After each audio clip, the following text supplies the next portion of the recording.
Every day we go to war again. We assume we know so much more than them before we hear what they have to say. Headline breaks and we start to hate again, calling them names again.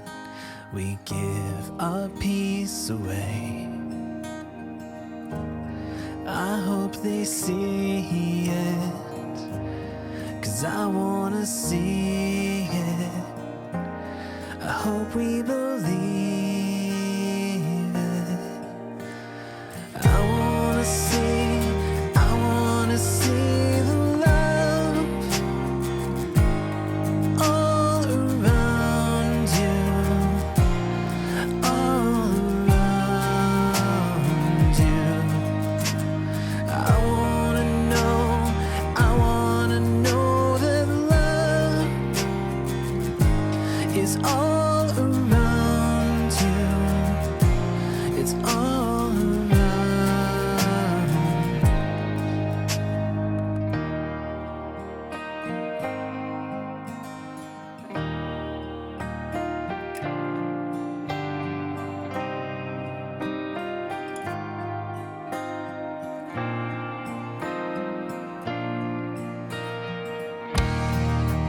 Day by day,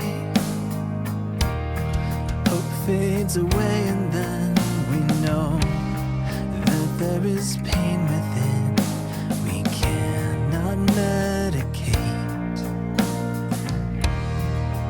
Learn to feel, learn to begin again, open our eyes again to see our brother's pain. I hope they see it, 'cause I wanna see it. I hope we believe it. I wanna see the love all around you, all around you. I wanna know that love is all around you.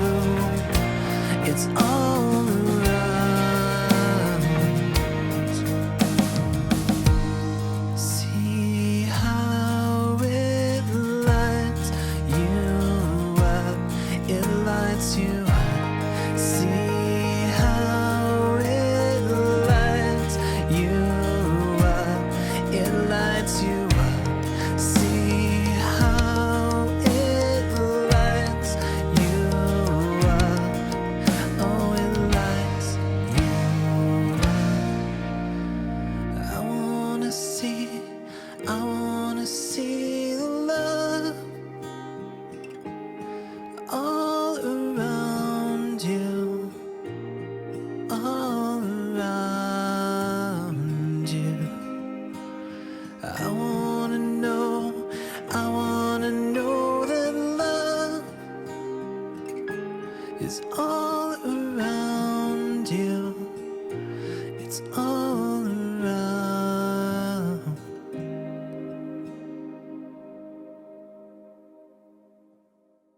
Our scriptures today come from Matthew chapter 22 and Matthew chapter 28. Jesus replied, "Love the Lord your God with all your heart and with all your soul and with all your mind. This is the first and greatest commandment, and the second is like it. Love your neighbor as yourself. All the law and the prophets hang on these two commandments."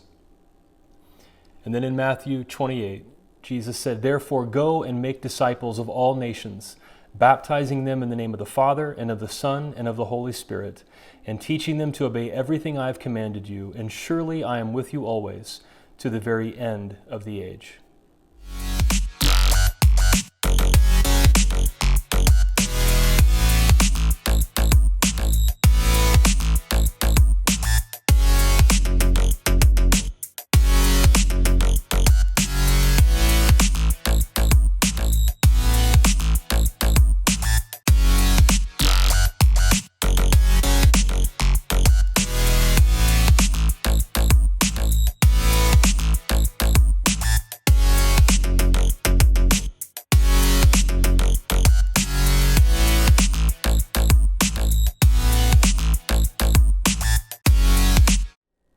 Good morning, friends. Welcome to The Well. My name is Ryan Gear. I'm the pastor here, and if you're new with us, you're our guest, and we're glad you're here. And if you'd like to let us know, just text the word WELCOME to 480-530-7234. It'll text you back with the digital Connect card.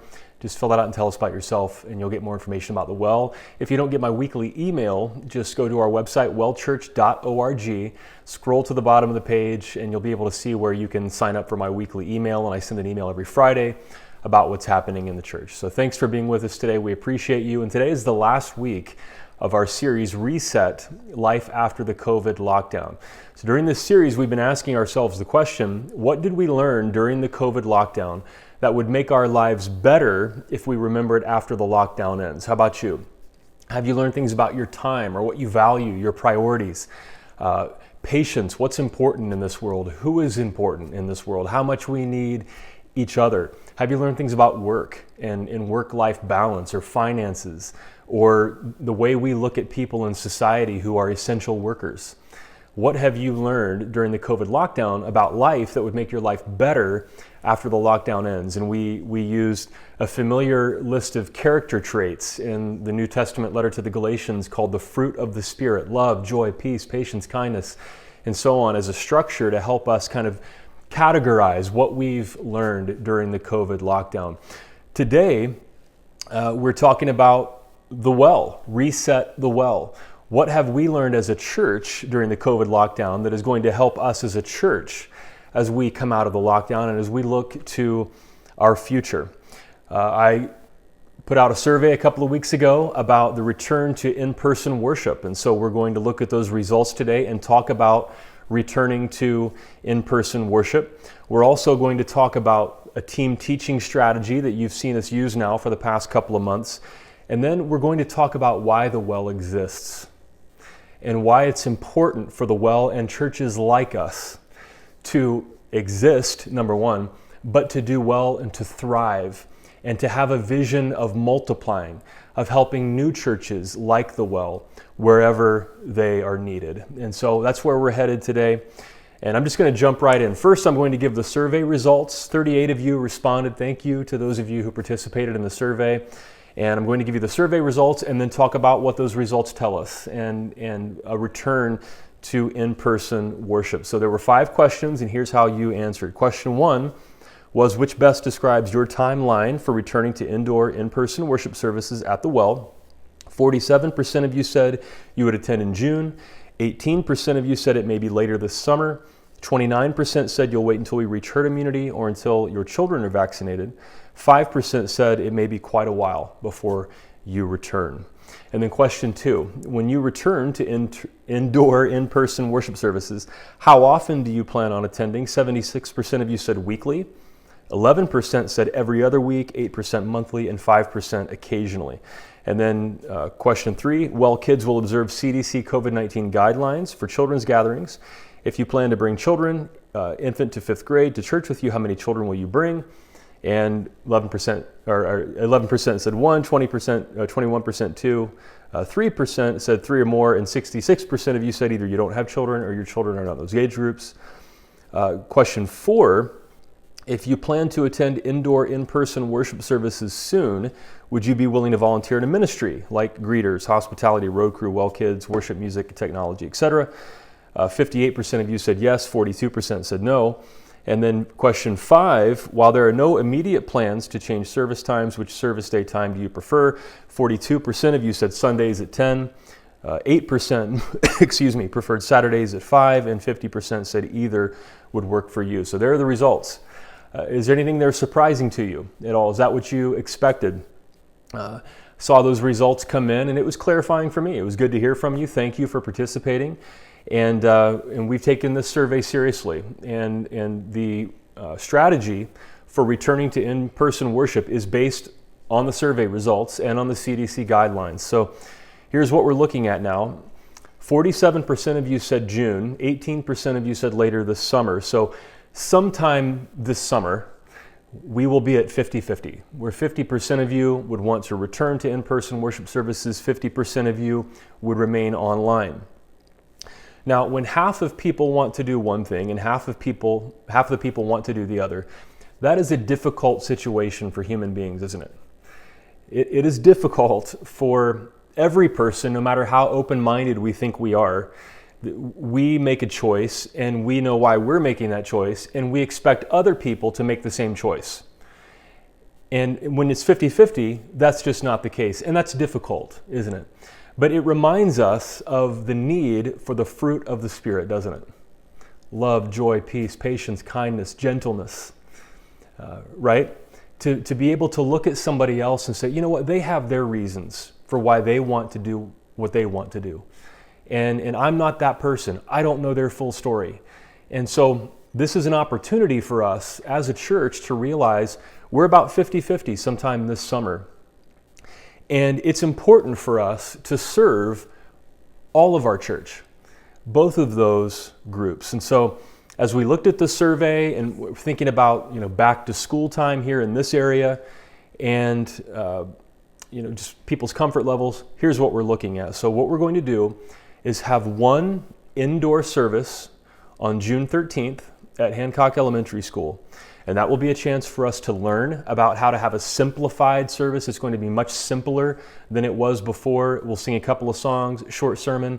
Those of you who've been here before, you know how much we used to completely change the look of that elementary school gym. And it's not going to look that way anymore. We just don't have the number of people necessary to sustainably set up all that equipment every week. And so it's going to be very simple, kind of the well unplugged version.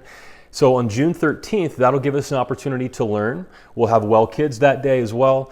And then here's what we're thinking. July 18th, we'll start weekly again. Now, the reason for July 18th is it'll probably be around that 50-50 time when about 50% would want to come back, 50% may not be comfortable coming back at this point. But it's also back to school time here. So the kids in Chandler go back to school that next week. No matter where you live in the valley, if children are the concern about whether you would be a part of indoor worship or not, that's decision-making time for school. So if parents send their kids back to the classroom, then I would imagine it's probably reasonable to expect they would bring their kids to Well Kids. It would probably be more distanced than their child's classroom. For parents who are going to keep their kids home in online school, I would expect they won't come back until there's a vaccine for kids. And I understand that. I'm a parent. So that just seemed like a natural decision-making time. So June 13th for a June indoor service, and that'll give us an opportunity to meet together and to learn what this simplified service is going to be like. And then in July 18th, we'll start weekly again. Now, we'll have the seating at Hancock Elementary spread out to where you'll have more than 6 feet of distance between you and the person next to you. It will take up the entire gym. We used to put curtains up and block off part of the gym. We're not going to do that. The seating will take up the entire gym. It's going to look a little bit different and a lot simpler, as I said, but we want people to feel safe. Now, we won't be able to have infants and toddlers in Well Kids because of the impossibility of distancing them, but Well Kids will offer children's ministry for pre-K through 5th grade, and will observe the CDC guidelines for children who that age group are still going to be unvaccinated at that point. And so we're going to observe CDC guidelines, which brings us to masks. The CDC threw us a curveball, didn't they? This past Thursday, stating that fully vaccinated people no longer have to wear masks or distance themselves. And that was a surprise to many of us, wasn't it? And we want to follow the science, and we want to follow the CDC guidelines, and we want to make our own choices about what we feel is best for us. So if you would be willing to type in the comments right now, this is going to be our discussion question. If you're willing to type wherever you're watching right now and share your thoughts, how do you feel about the new CDC decision this week that fully vaccinated people no longer need to wear masks? And we ask that you please be civil in the comments, but tell us how you feel. Please share your opinion. Would you type that in the comments right now? How do you feel about the CDC decision this week that fully vaccinated people no longer need to wear masks? So at this point, vaccines are now available for children 12 and up. Vaccines are not available for children younger than 12. Regarding adults who have been fully vaccinated, some big retailers like Walmart and Costco, Trader Joe's, etc., are no longer requiring masks of fully vaccinated people. Now, of course, that depends on the honor system, that fully vaccinated people, we would be able to know or trust that people are telling the truth about being fully vaccinated or not. But so here's what that means for us at the Well. First of all, we will not require proof of vaccines to be a part of the church. There's no real feasible way of doing that. We're not going to swab people or check their temperatures. Well Kids will require masks for children and all volunteers in Well Kids, and we will observe distancing guidelines that apply to children who are unvaccinated right now. So that includes physical distancing, masks, not sharing supplies. So every child will have their own set of supplies like crayons and markers and things that they use in stations during Well Kids, where kids will be able to, in a distanced way, to kind of switch stations, to watch a video and then to complete a craft using their own supplies in Well Kids. But masks will be required for Well Kids, for children, and for volunteers. For fully vaccinated adults, we have the CDC guidelines now. A mask is not required, but it is encouraged. All of the Well staff will be wearing a mask unless we're giving the sermon or leading in singing. So the Well will not require masks for fully vaccinated people, just like the CDC guidelines. But I would remind you that according to the CDC website, as of yesterday, COVID-19 vaccines are effective at preventing COVID-19 disease, especially severe illness and death. It doesn't say that vaccines keep you from getting COVID. That's important. And then COVID-19 vaccines reduce the risk of people spreading COVID-19. It does not say that if you're vaccinated, you can't spread it. It reduces the risk of people spreading COVID-19. So I'm thinking about our children. I'm thinking about people who are unvaccinated. I'm thinking about people who are just uncomfortable in general. And so for that reason, we won't require the wearing of masks for fully vaccinated people, but it's encouraged to wear a mask as neighborly behavior. The vaccine does not eliminate the spread, and it does not eliminate the disease. So we encourage the wearing of masks, and Well staff will be wearing masks unless we're preaching or leading a song. So we'll have one indoor service, June 13th at Hancock Elementary School, and then weekly indoor services will begin July 18th at Hancock Elementary, which brings me to the next point. We are now, and we will always be, a multi-site church. Now, here's what I mean about that right now. We are now going to become an in-person church, and we're going to continue to be an online church. We are both now. We're going to be in person and we're going to be online, and that will never change. We are now a multi-site church, and both the in-person congregation and the online congregation are equally important to us. Now, before COVID-19, we did not have an online service. We tried live streaming from Hancock, and it was tough because it's a metal building and Wi-Fi and all that, but we did not have an online congregation. That's been a great, incredible development for us as a church during COVID-19.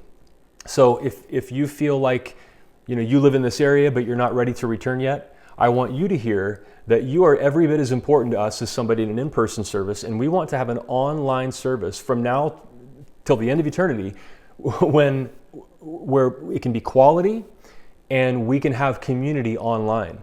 And that's going to be new. A lot of churches had live streams, but we're not talking about just having a live stream. We're talking about having a great in-person congregation and an online congregation.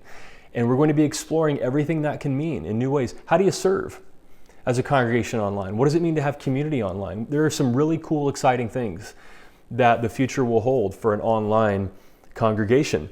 And there are lots of people who have connected with us who don't live anywhere near Phoenix and who are probably not going to move here anytime soon or ever. So it's important to us to have a vibrant, thriving online community. Now, there is a change that will take place online. On July 18th, when we go to in-person worship here in Chandler, we will also go to one online location. You know, we've been meeting online at well.online.church and in Facebook. Once we go back in person here, we don't want to continue to split the online congregation. We want there to be one online option where everybody can gather together. There's strength in numbers, better discussion, better opportunities to form community. And so on July 18th, online church will migrate to Facebook only. Now, there are folks who have strong feelings about Facebook, and honestly, I do too. At the same time, Facebook is the most powerful online communication tool for us for online church.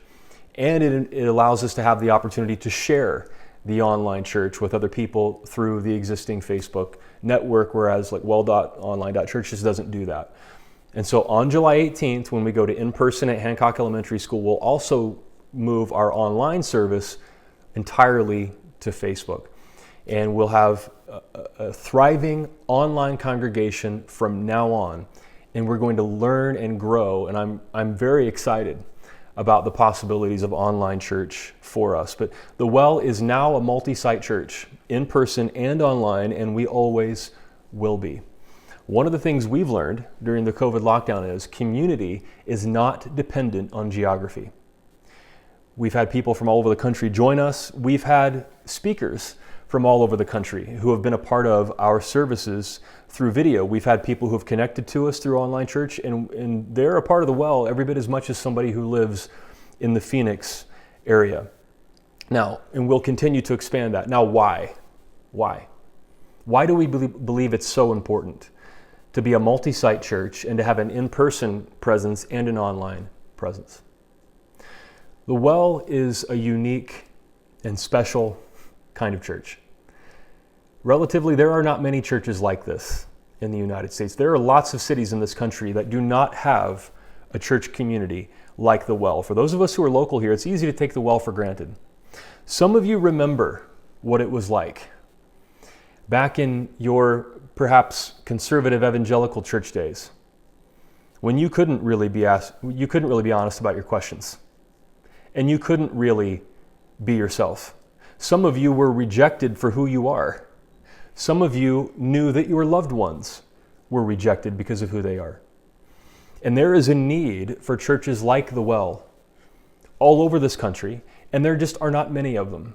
So really pouring into an online congregation is important.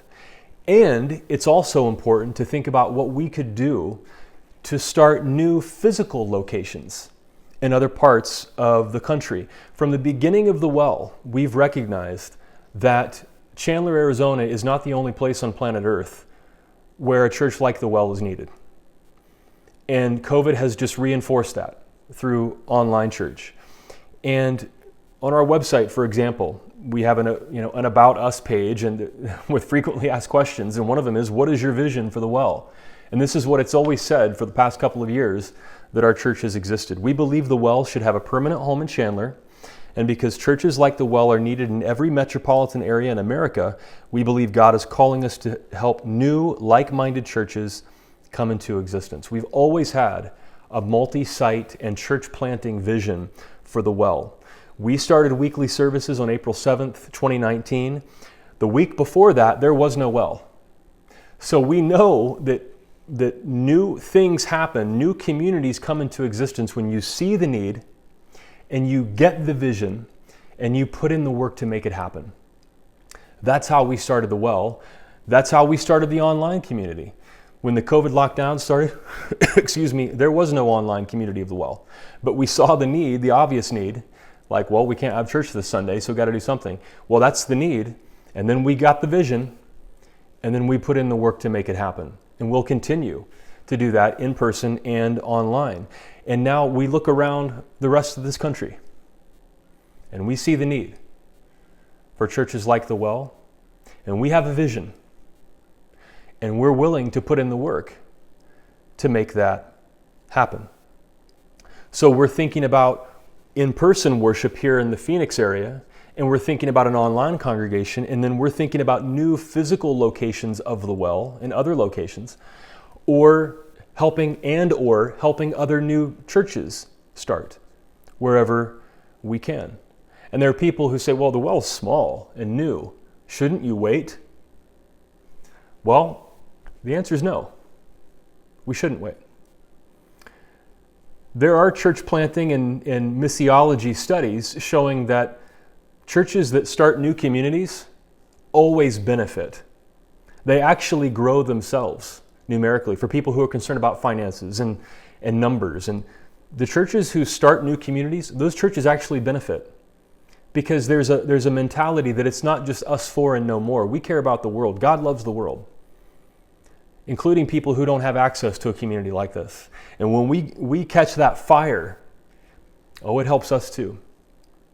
And then if we say, well, wait, isn't there just some magic number? We should get to a certain size, or we should have a certain budget before we help start other churches. And for many people, that time just never comes.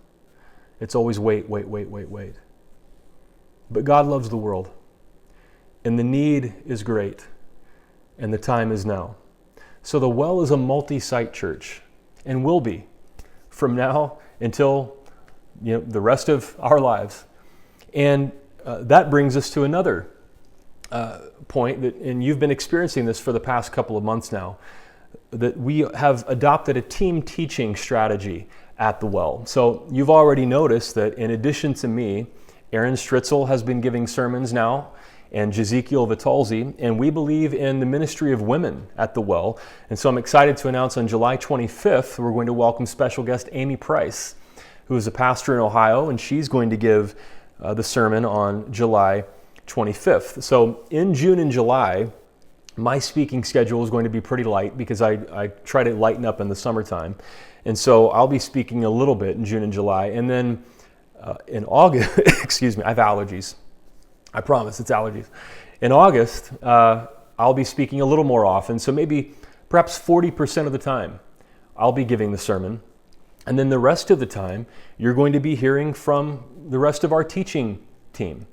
Now, as we said, COVID has shown us that community is not dependent on geography. So you'll see the same sermon in person that you will online. Aaron Stritzel lives in Durango, Colorado. He can't fly here every time he gives a sermon. So online and in person, you'll see Aaron's sermon on video. The same thing for Amy Price. She lives in Ohio. That's a long flight. So you'll see her give the sermon online, and at Hancock Elementary in person, you'll see her on video. Ezekiel Vitalzi, sometimes he might be live, sometimes he would be on video. So what that means is, even in person, there will be sermons on video. A percentage of the sermons will be live. I will usually be live. A percentage of the sermons will be on video. So that's a change.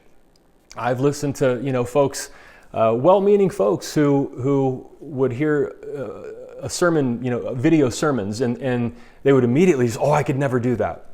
And then, of course, they leave the service and they pull out their cell phone and they look at a screen, or they go home and watch TV, they go to the movies. And the truth is that a team teaching strategy like this, and it requires video because there are people in our team who don't live here, it does several things for us. Number one, team teaching provides a diversity of voices that you hear from different teachers and maybe slightly different views at times. And that's okay here at the Well. And that's a shift if you grew up in churches like I did, where that would never be tolerated. But we believe that there is strength in diversity. Team teaching also makes starting and leading churches like the Well more sustainable. And then, as we've said, community is not dependent on geography. We've learned that. And so a percentage of sermons will be given by video because they'll be given by people who don't live here. So team teaching offers several advantages to us, but it's a change, and change is hard. And so that's why we're talking about it now, and you've already seen it work online. And I'm excited about what it does for us in the future. Now, I want to spend the rest of the sermon talking about why. We're talking about change.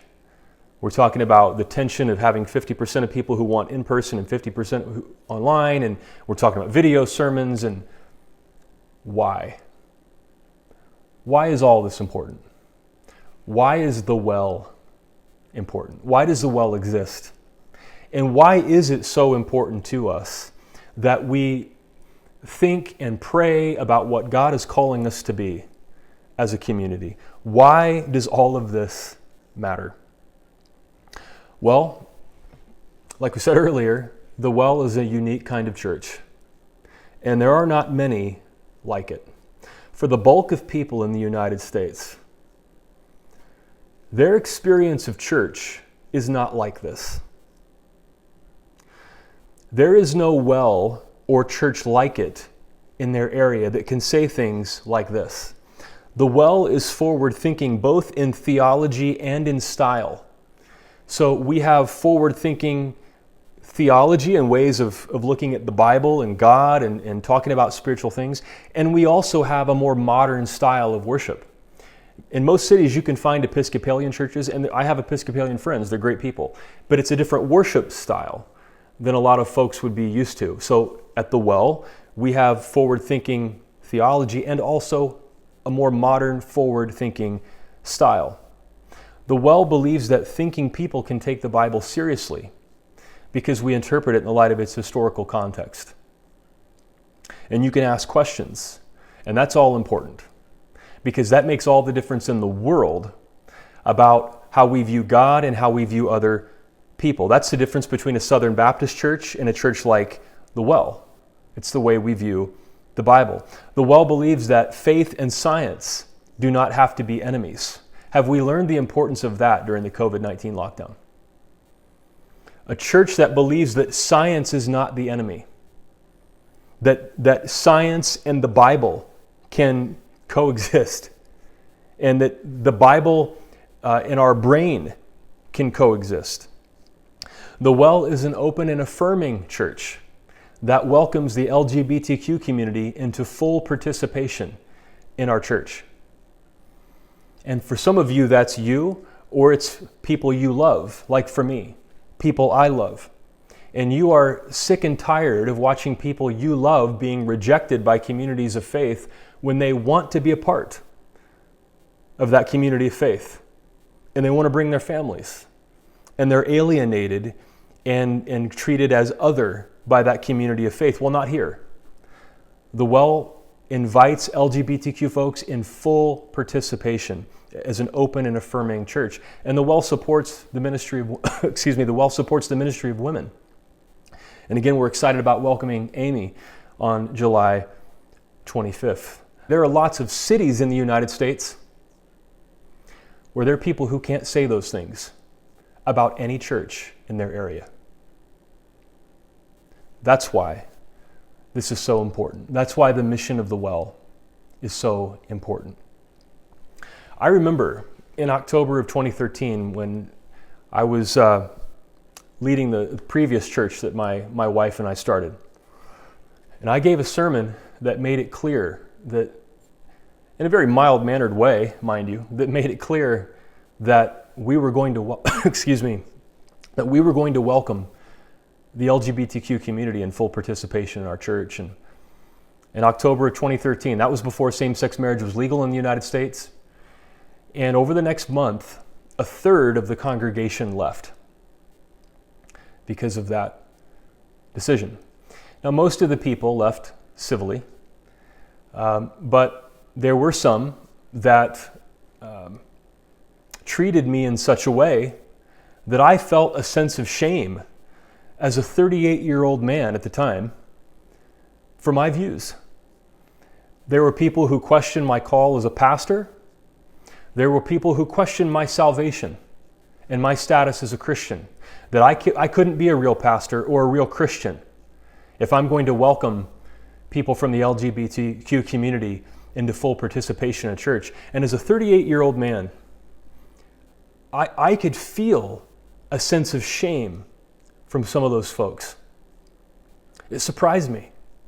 Even though I completely believed in my decision and I was doing the right thing, I still felt the emotional turmoil that was put on me by some other folks.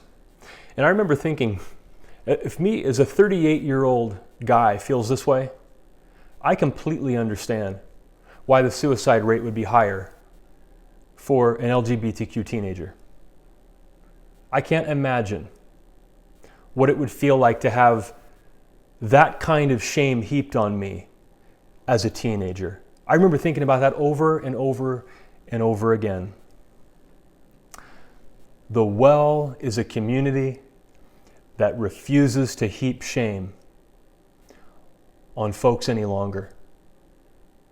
That's one reason why it's so important that we have a thriving church here in person and online, and that we think about how we could start new sites of the Well or new churches like the Well wherever we possibly can. That's just one reason that churches like the Well are so needed. Our mission is to create a community where thinking, compassionate people can find a spiritual home and cultivate a Jesus-inspired life. Thinking people and people who are empathetic and compassionate, where they can have a spiritual home. There are a lot of people who are thinking, compassionate people who feel spiritually homeless because there is no community around them that really welcomes them. They just don't find thinking and compassion in many of the churches around them. And we want to live a Jesus-inspired life. This is a church. We want to follow Jesus. And we believe that all of those things are possible. Do you know how rare that is in a church? That's another reason why it's so important that we give everything we have to the mission of the Well, here in person and online and wherever we can. Our values. The Well is a place where you're free to express both your faith and your doubts so that you can spiritually grow to become your best self. And you can partner with God to make a difference with your life. We believe that not having a way to express your faith and doubts and work through your faith is a barrier in lots of churches around the country. And there are people who are interested in spirituality. They're interested in Jesus Christ, but they don't have a community where they can just be honest and work through their normal questions that any thinking person has. They're shamed for their questions, or it's just poo-pooed. They're just not allowed. And we believe that's a barrier. And so we want to remove that barrier to where folks can just be honest about their questions and doubts so that they can grow spiritually, so that they can grow closer to God and become everything God wants them to be and created them to be. And we can partner with God to make a difference with our lives and make this world better. That's what we value at the Well. That's another reason why it's so important that we have a thriving in-person community and online church, and communities wherever we possibly can help them exist. You don't have to pretend to be somebody you're not in order to be a part of the Well. An example of the kind of church we are is in the sermon series that's coming up next week, actually. And this is part shameless plug and part illustration of what I'm talking about. So our sermon series next week is going to be a brand new series on the 10 Commandments. Now, let's be honest, some of us hear the 10 Commandments and we think, oh, our eyes roll back in our heads, and it just seems boring and archaic or trite. And we also know the way that the 10 Commandments are used as a political football in the United States, which is part of another issue in the United States of how religion is so wrapped up in right-wing partisan politics that has repulsed, basically 2 to 3 generations of Americans who are leaving church because of that right now. We know the way that the 10 Commandments are used. So, there are folks who want to pander to religious voters by saying, well, we want to put the 10 Commandments up on public property. And then you find out a few years later, those politicians are the ones who are most likely to break all of the commandments. But they use them for political gain. Well, at the Well, we believe that thinking people can take the Bible seriously and interpret the Bible in the light of its historical context. And we're going to see in this series that in the light of their historical context, when they first appeared, perhaps 3,000 years ago, the 10 Commandments were an inspiring and challenging leap forward in their time. And here's the kicker: they still are. When we talk about commandment number 1, you shall have no other gods before me. Have we seen over the past few years lots of Christians in the United States commit idolatry, which is what breaking that commandment is? putting other things above God, political leaders, political party, ideology, nationalism? Have we seen Christians put lots of other things above God? Well, the Ten Commandments are just as relevant now as they ever were. And let's just be honest about our own lives. Do you find it a struggle to always be honest? Or to not covet, to not want things that belong to other people? And of course, if we're honest, we all find the Ten Commandments to be a challenge. And so, in the light of their historical context, the Ten Commandments were an inspiring and challenging leap forward. And we can study them in their context because of who we are at the well. And we believe that Scripture speaks to us and the Spirit of God speaks to us, and they're inspiring and challenging to us today. And so that's where we're headed next week, a series on the Ten Commandments. So join us starting next week, online only right now, for that new series. And then I want to close with this. Why is it so important that we are committed and passionate about building a thriving in-person community here at the Well, an online community, and new locations or new churches wherever we possibly can? A few weeks ago, I asked a question on Facebook, if the Well has touched your life in any way in the past year, would you please message me and share me the story? And I just want to share a story that I received. A woman in the Well writes this. She said, I saw your post about commenting on how the Well has touched your life, and I wanted to mention two things. She said, first, and I'm not going to name names here, but she said, when my husband tested positive for COVID last year, it was early in the pandemic, and fears were very high. Not that COVID is any less of a concern now, but I feel like at the time, all you heard were the super scary situations. We were all quarantined and waiting to see if anyone else would show symptoms. The boys didn't understand why Daddy was isolated from them and couldn't leave the house. I was exhausted from suddenly becoming a single mom, caring for a sick husband and dealing with the mental fear of the whole situation. Not to mention that the boys have challenges that exhaust us on a normal day. And then she said this, several of the families of the Well went out of their way to provide us with meals and gift cards, to order food so that I would have one less thing to think about. They went above and beyond to show that they cared for us and were thinking about us. This was not something we had experienced in any other church. It meant so much to us, and I will never forget it. So that's compassion. And then I want to read the second thing she shared. She said, secondly, not exactly from the past year, but it definitely means the world to me. When my son was smaller, our previous experience in church was difficult. We were asked to pick him up from the kids program most weeks because he would cry. He wasn't a behavior problem, but he would cry when we left him. So no one took the time to try to get to know him, connect with him, or solve the problem. Eventually, we left the church. When we felt he was old enough to handle going to church again, we began looking. This is why I came to church, to the Well, before my husband. We didn't want to put the boys into a class if we weren't planning to return, because transitions like that are difficult. And then she writes, we started attending the Well. I knew that my other son could be a handful, and we had already counted the days to the end of the terrible 2s and thrilling 3s. 4 or 5 came with no improvement.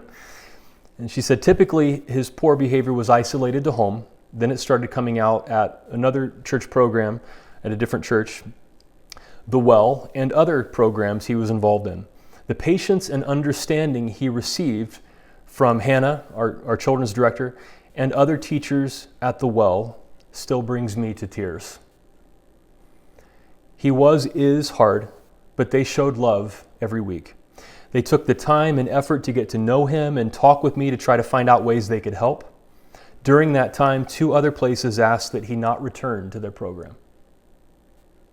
I love being part of something that truly shows love for all of our children, especially those who need it the most. This past year has been difficult for everyone in many ways. We have gone on our own journey with my son and have just gotten some answers as to why this behavior has continued and are on the path to getting him the resources he needs. We know the journey is going to be slow. It's nice to know that when we return to in-person services, we will be returning to a group of people who show patience, love, and are there to support, not to judge. Public situations are hard with the boys, but never once have we felt the judgment or stress that we get in other settings. That means the world to us as parents, and I know that sends an even greater message to our children. By showing love through action, and not just words. Many thanks to you, to Hannah, the team at Well Kids, and everyone who makes the Well what it is. Thank you for writing that message, and that message is to all of you who make a church like the Well possible. Now, we're excited to return to in-person worship, and we're excited about online church, and we're excited about the possibility of new physical locations in time, and team teaching, and hearing a diversity of voices, and we're excited about all the possibilities that brings. We're already a multi-site church, an in-person church and an online congregation, and that will always be the case, and we have a vision that the need is great, that there are churches like the Well that are needed in every metropolitan area of this country, and we want to be a part of answering that need however we can. And so whether you're planning to be a part of the Well in person or online, or if you're watching somewhere and you're thinking, man, I would like to have a physical location of the Well or a church like it where I am, this is a time now to reset and hit the reset button.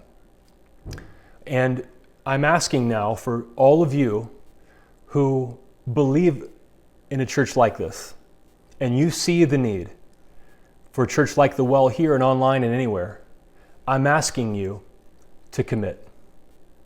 I'm asking you to hit the reset button on your dedication, on your involvement, whatever that looks like, in person or online, because the need is great.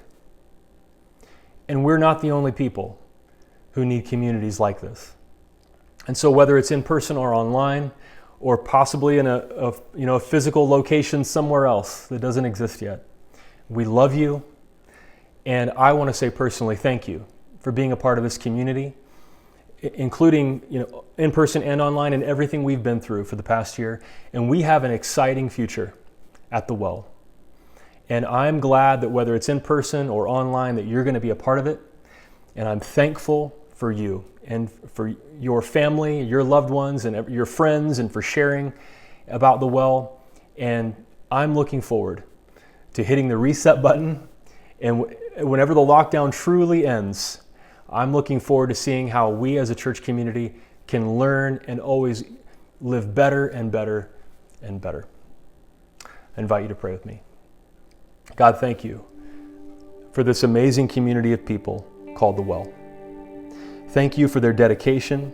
Thank you to those who attend, whether it's in person or online, and who volunteer and serve and give and pray and work and who share social media about the Well and who tell their friends about it and who have a passion for this kind of community that is so needed in this world. A kind of community where thinking, compassionate people can find a spiritual home and actually belong.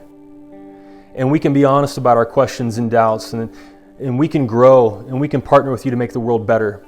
And we believe that the Bible and science are not enemies, and we believe that people who are rejected by so many churches should be able to participate fully here, like the LGBTQ community.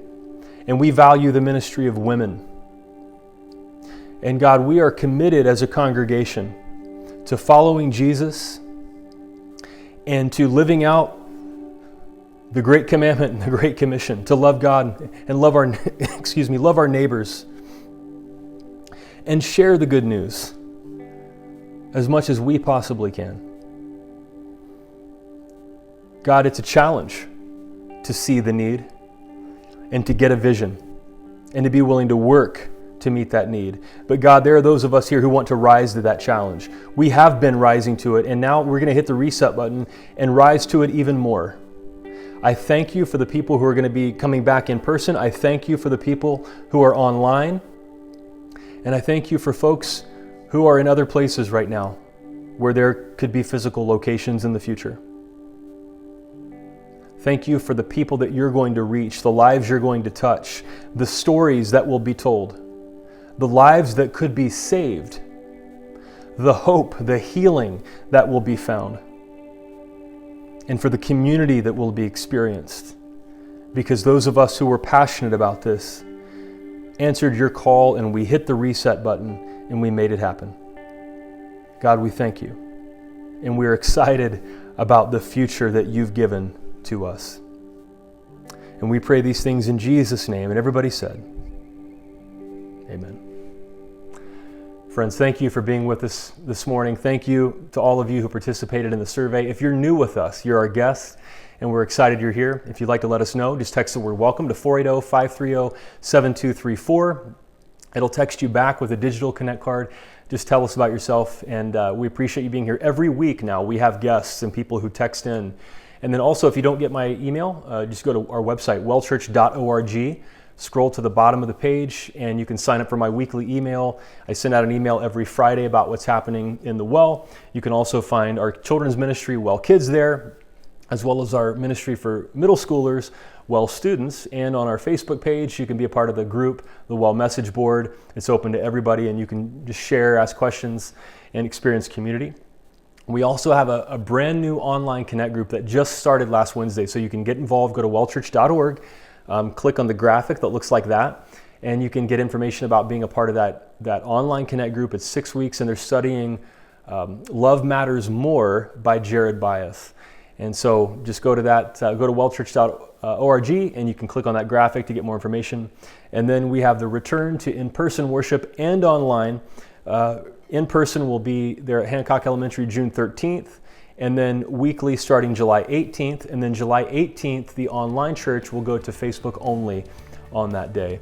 And then as I said, next week we're starting a brand new sermon series on the 10 Commandments, and I'll be speaking next week talking about the first commandment, you shall have no other gods before me.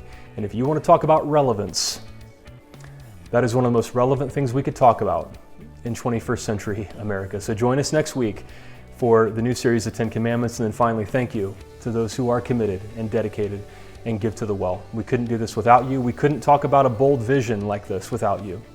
If you're new, the offering's not for you. It's for people who say, this is my home church and I want to support it. Thank you. We love you. We're excited about the future.